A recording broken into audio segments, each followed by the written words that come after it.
আসসালামু আলাইকুম। দেশ ও প্রবাস থেকে যারা আজকের ভিডিওটি ফেলে করছেন সকলের প্রতি আন্তরিক শুভেচ্ছা অভিনন্দন। দর্শক বন্ধুরা, মক্কা এগ্রো নতুন একটি পর্বে আপনাদেরকে স্বাগতম। বরাবর আমি আছি হাফেজ নজরুল ইসলাম, নোয়াখালী এবং ফেনী থেকে। তো যাই হোক, ইতিপূর্বে বাংলাদেশের সকলেই জানেন যে ফেনীতে বন্যা পরিস্থিতি খুব ভয়াবহ ছিল এবং আমাদের খামারও প্রচুর পরিমাণে পানি উঠছিল। এগুলার ভিডিও আপনারা দেখছেন এবং যথাযথ প্রমাণ বা এগুলো আপনারা অনলাইনের মাধ্যমে দেখছেন কী পরিস্থিতি হয়েছে ফেনীতে।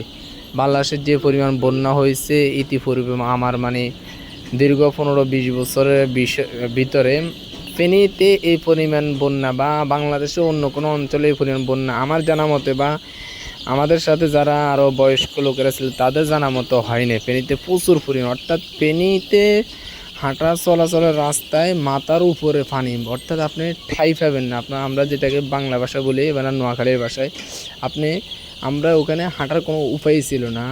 চলাচলের রাস্তায় এত পরিমাণ পানি উঠছে এবং কি ঢাকা চট্টগ্রাম মহাসড়ক পানি উঠছে, এটা আপনারা জানেন, ইন্টারনেটেও দেখবেন লাল ফুলে প্রচুর পরিমাণ পানি উঠছে।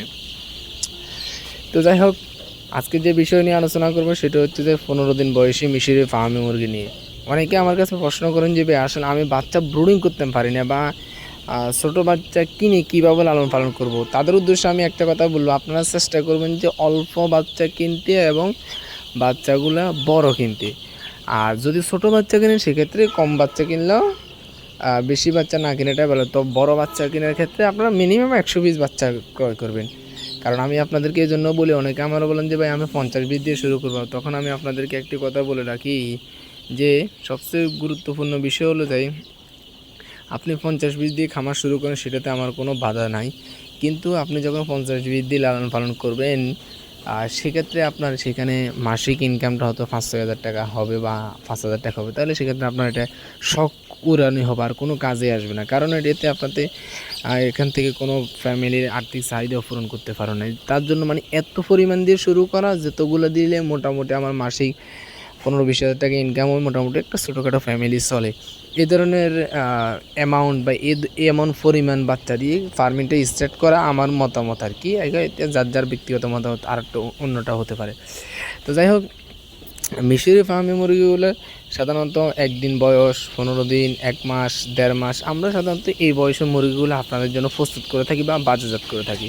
আর মিশরি ফার্মি মুরগি লালন পালন করার ক্ষেত্রে বেশি একটা অভিজ্ঞতার প্রয়োজন হয় না। আমাদের সাথে ফোনে যোগাযোগ রাখলে যতটুকু জানি, আমরা যতটুকু নিজেরা পালন করে অভিজ্ঞতা সম্পূর্ণ হয়েছি অতটুকু আপনাদেরকে জানানোর চেষ্টা করব। এর বাইরে আসলে বাড়তি কিছু নেই। অনেকে আবার মনে করেন যে আসলে মুরগি লালন পালন করার ক্ষেত্রে অভিজ্ঞতা নেওয়া অবশ্যই জরুরি, এবং অনেকে আবার মনে করেন যে আসলে ট্রেনিং করা কতটা যুক্তিসম্পন্ন বা জরুরি। তো আমি আপনাদেরকে একটি কথাই বলবো, আপনি ট্রেনিং করেন সেটা আমার কোনো বিষয় নেই, কারণ ট্রেনিং করাটা খুবই ভালো।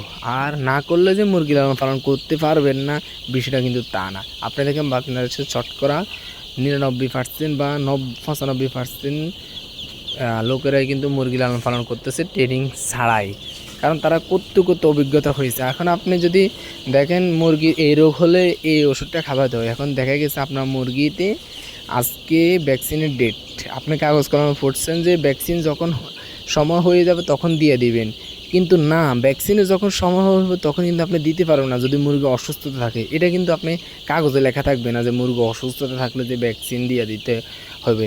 না, মুরগিকে আগে সুস্থ করতে হবে, তারপরে ভ্যাকসিন দিতে হবে। এই যে সামান্য একটা বিষয় আমি আপনাদেরকে বুঝাতে পারছি কিনা জানি না। তো এই জন্য হচ্ছে যে আমরা কাগজ কলমে যতটুকু শিখবো তার থেকে অভিজ্ঞতা বাস্তবতা নিজে করে তার থেকে দ্বিগুণ শিখবো।